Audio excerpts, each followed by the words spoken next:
আজকাল কোথাও কোনো মৃত্যুর সংবাদ শুনলেই আমি মনে মনে অঙ্ক কষতে বসে পড়ি। মৃত্যুর জন্ম তারিখ থেকে মৃত্যু তারিখ বিয়োগ করে দেখি ক বছরই বা বাঁচল মানুষটা।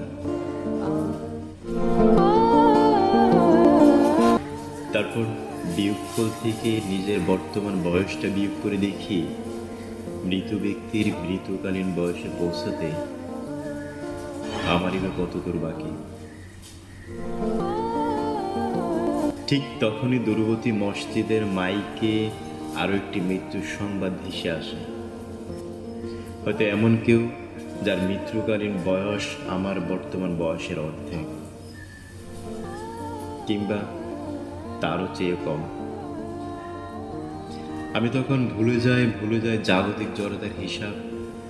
ভাবতে থাকি যে কোনো মূল্যেই হোক বয়স না মানে মৃত্যুর সাথে ঘরে তুলতে হবে ভাব। যদি জীবনের সাথে বিচ্ছেদ হয়ে তার চিরচরিত স্বভাব, দিবসের কোলাহল শেষে রাত্রির পথ ধরে হেঁটে এসে দেখি ভেজানো কপাট জোরে ঝুলে আছে তালা।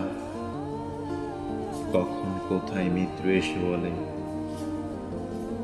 আহা জীবন তুমি তো হেরে গেল।